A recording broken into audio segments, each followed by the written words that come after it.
अपूर्णांक पाहत आहोत. त्याच्यामध्ये आता आपल्याला पाहिजे सममूल्य अपूर्णांक.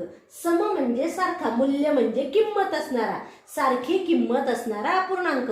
म्हणजे काय तर तुम्ही या आकृत्यांचं जर निरीक्षण केलं तर लक्षात येईल. पहा आता ही आपण पहिली आकृती पाहूयात. या 1 2 आणि 3 4 आकृत्या आहेत. त्यातली पहिली आकृती पहा. या आकृतीचे किती भाग केलेले आहेत तर 2 भाग केलेले आहेत. आपण या अगोदरच्या भागामध्ये पाहिलेले अपूर्णांक शिकत असताना, अपूर्णांक समजून घेत असताना जितके भाग केलेले आहेत ते काय करायचे आहेत, छेदाला घ्यायचे. आता पहा ही आकृती दिसते, त्या आकृतीचे किती भाग केलेत, 2 भाग केलेत. त्या 2 पैकी किती भाग घेतलाय आपण, 1 घेतलाय. म्हणून या आकृतीचा आपला निम्माच भाग घेतलेला आहे. हा अर्धा भाग आला, याला म्हणायचं 1/2. 2 पैकी 1 भाग घेतलेला आहे. आता पुढची आकृती पहा बरं. या आकृतीचे किती भाग केलेले आहेत, 4 भाग केलेले आहेत. पण 4 पैकी किती रेखांकित केलेत, म्हणजे किती घेतलेले आहेत आपण तर 2 भाग घेतलेले आहेत. म्हणून या आकृतीचं वाचन आलं 2/4. आता पुढची आकृती पहा. आकृत्या सगळ्या सारख्या आहेत पण त्याचे आपण भाग वेगवेगळे केलेले आहेत. ते कसे केले ते आपण पाहणारच आहोत. या ठिकाणी पहा आकृतीचे किती भाग केलेले दिसत आहेत, 6. 6 पैकी किती भाग रंगवलेले आहेत, 3 भाग रंगवलेले आहेत. पुढची आकृती आहे, किती भाग केलेले आहेत, आकृतीचे 8 भाग केलेले आहेत. 1 2 3 4 5 6 7 8. या 8 पैकी किती भाग केलेले आहेत, 4 भाग केलेले आहेत. मी तुम्हाला म्हटलं हे जे आपण सगळे अपूर्णांक लिहिलेले आहेत हे सगळे अपूर्णांक सारखेच आहेत. तुम्ही म्हणाल कुठं दिसतंय, हे सगळे वेगवेगळे दिसत आहेत. पण जर यांना आपण अतिसंक्षिप्त रूप दिलं तर हे सगळ्यांची किंमत काय येणार आहे, सारखीच येणार आहे. आणि म्हणून या सगळ्या अपूर्णांकांना म्हणायचं सममूल्य अपूर्णांक. पहा कसे. आता पहिला जो आहे तो 1/2 आहे, दुसरा आहे 2/4. या 2/4 ला जर मी अतिसंक्षिप्त रूप दिलं बे 1 बे बे 2 4, याची किंमत किती आली, 1/2 आली का नाही. 1/2 बरोबर, म्हणजे हे दोन्ही सारखे झाले. आता पुढचा अपूर्णांक आहे 3/6. 3 1 3 3 2 6. किती आलं याचं उत्तर, 1/2. पुढचा अपूर्णांक कोणता आहे, 4/8. 4 1 4 4 2 8. किती आली याची किंमत, 1/2. म्हणजे दिसायला जरी वेगवेगळे असले तरी या सगळ्यांची किंमत कशी आहे, सारखीच आहे. म्हणून या अपूर्णांकांना म्हणायचं सममूल्य अपूर्णांक. काय म्हणायचं, सममूल्य, सारख्याच किमतीचे अपूर्णांक. म्हणजेच काय तर 2 किंवा त्यापेक्षा अधिक अपूर्णांकाची किंमत जर समान येत असेल तर त्या अपूर्णांकांना म्हणायचं सममूल्य अपूर्णांक. आता कोणत्याही अपूर्णांकाच्या अंशाला व छेदाला एकाच शून्येतर संख्येने, शून्येतर म्हणजे काय, शून्य सोडून, पहा असा शब्द आहे तो शून्येतर म्हणजे शून्य नसलेला. तर शून्येतर संख्येने गुणले किंवा भागले तर आपल्याला सममूल्य अपूर्णांक मिळत असतो. पहा समजा उदाहरणार्थ आहे 3/6.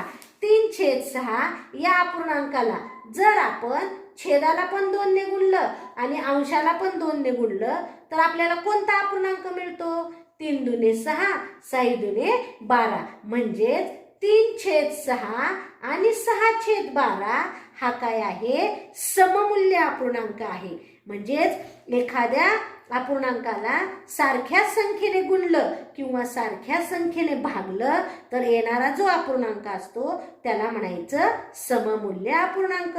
आता यावरील आपण काय पाहूयात, उदाहरण पाहूयात. पहा 3/11चा सममूल्य अपूर्णांक कोणता. लक्षात घ्या, सममूल्य अपूर्णांक करताना समान संख्येने भागायचं तरी किंवा समान संख्येने गुणायचं तरी. आता इथं पहा 3/11 आहे. मग आता 3/11ला समान संख्येने इथं पहा पहिला पर्याय, इथं पर्याय घेऊन पाहावे लागेल. आता पहा पहिला पर्याय आहे 6/11. आता 11 येण्यासाठी 11ला कितीने गुणावं लागेल, 1 ने. मग 6ला पण कितीने गुणायचं, 1 ने. मग इथं आले 6/11. आहे का याच्यासारखा अपूर्णांक, नाही. म्हणून हा पहिला पर्याय काय झाला, बाद झाला. आता दुसरा पर्याय पहा. दुसरा पर्याय घेत असताना आपल्याला 3/11ला पहा या ठिकाणी दुसरा पर्याय आहे 60/220 बरोबर. आता पहा 11 आहे, इथं 220 आहे. मग 220 येण्यासाठी 11ला कितीने गुणायचंय आपल्याला, 20 ने गुणायचंय बरोबर. मग ज्या संख्येने छेदाला गुणले त्याच संख्येने काय करायचं, अंशाला गुणायचं. मग गुणल्यानंतर जर हा अपूर्णांक आला तर तो सममूल्य अपूर्णांक आहे. पहा 11 दुने 20, 11 दुने 22 आणि 11 शून्य शून्य 220 आलं आणि 20 त्रिक 60 बरोबर आले. म्हणजेच हा काय आहे, सममूल्य अपूर्णांक आहे. म्हणून याचा पर्याय क्रमांक किती येणार आहे, पर्याय क्रमांक 2. सममूल्य अपूर्णांक करताना समान संख्येने गुणायचं किंवा समान संख्येने भागायचं. आता पाहूयात पुढचं उदाहरण. पहा 95/133 चा अंश 5 असलेला सममूल्य अपूर्णांक कोणता. आता पहा या ठिकाणी 95/130 आहे, 133 आहे. या 95च्या ऐवजी आपल्याला 5 करायचंय, म्हणजे संख्या लहान करायची. जेव्हा संख्या लहान करायची असते तेव्हा नेहमी काय करायचं, त्याला भागायचं आहे. मग पहा बरं, आता 95च्या जागी आपल्याला किती आणायचे आहेत, 5 आणायचे. 95चा अंश 5 करायचा आहे बरोबर. मग त्याला काय करावं लागेल, आपल्याला समान संख्येने भागावं लागेल. मग कोणत्या संख्येने या दोन्ही संख्यांना भागल्यानंतर या ठिकाणी अंश 5 येणार आहे ते आपल्याला पाहायचे. पहा तर या ठिकाणी तुम्ही जर पर्याय घेऊन पाहिले तर तुमच्या लक्षात येईल अंश 5 असलेला सममूल्य अपूर्णांक कोणता. तर या ठिकाणी अंश 5 म्हणजे 95ला जर आपण 5 ने भागलं तर आपलं उत्तर येणार आहे 19. म्हणजेच 95ला जर 19 ने भागलं तर उत्तर 5 येणार आहे बरोबर. आणि मग 95ला 19 ने भागलं तर 133ला सुद्धा कितीने भागायचं, 19 ने. का तर आपला नियम आहे ज्या संख्येने अंशाला भागलं त्या संख्येने छेदाला पण भागायचं.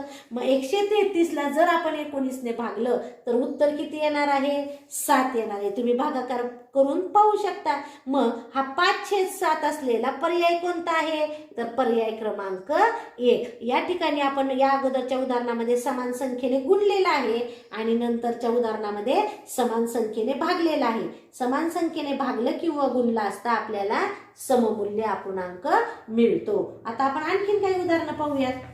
5/12 बरोबर 40 चौकोन. तर या चौकोनाच्या जागी कोणता अंक येईल, इथं आपल्याला पर्याय दिलेले. आता पहा आपल्याला सममूल्य अपूर्णांक पाहत असताना समान संख्येने गुणणे किंवा समान संख्येने भागणे. आता 5च्या ऐवजी 40 आले, मोठी संख्या आली म्हणजे नक्कीच या 5ला अशा एका संख्येने गुणायचं आहे की त्या ठिकाणी 40 येतील. मग पहा पाडेपाठ असतील तर लगेच लक्षात येईल तुम्हाला. 5ला जर 8 ने गुणलं तर काय येणार आहे, 40 येणार आहे. मग अंशाला 8 ने गुणलं म्हणून छेदाला सुद्धा कितीने गुणायचं, 8 ने. म्हणून 12 किती येणार, 96. म्हणून चौकोनाच्या जागी कोणती संख्या आली, 96.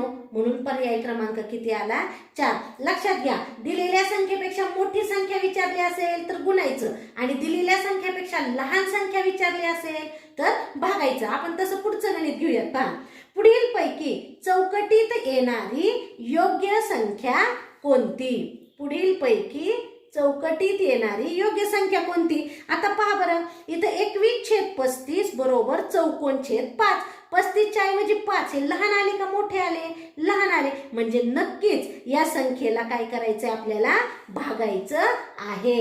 21/35 पहा बरोबर 5 आणि या ठिकाणी चौकोनामध्ये आपल्याला संख्या काढायची आहे. मग 35 तुमचे पाडेपाठ असतील तर पहा 5ला कोणत्या संख्येने गुणल्यावर 35 येतात, 5 7 35. म्हणजेच या 35ला आपण काय करायचं आहे, 7 ने भागायचं आहे. मग छेदाला ज्या संख्येने भागलं त्याच संख्येने काय करायचं, अंशाला सुद्धा भागायचं आहे. मग पहा 21ला 7 ने भागलं तर 7 त्रिक 21. म्हणून चौकोनाच्या जागी कोणती संख्या येणार आहे, 3. म्हणून पर्याय क्रमांक किती आला, 4. ह्या दोन उदाहरणातला फरक लक्षात घ्या. जर दिलेल्या संख्येपेक्षा मोठी संख्या आली विचारली तर गुणायचं आणि दिलेल्या संख्येपेक्षा लहान संख्या विचारली तर त्या संख्येने भागायचं. आता या पुढच्या भागामध्ये आपण याच्यावर आधारित दुसरी गणितं पाहूया.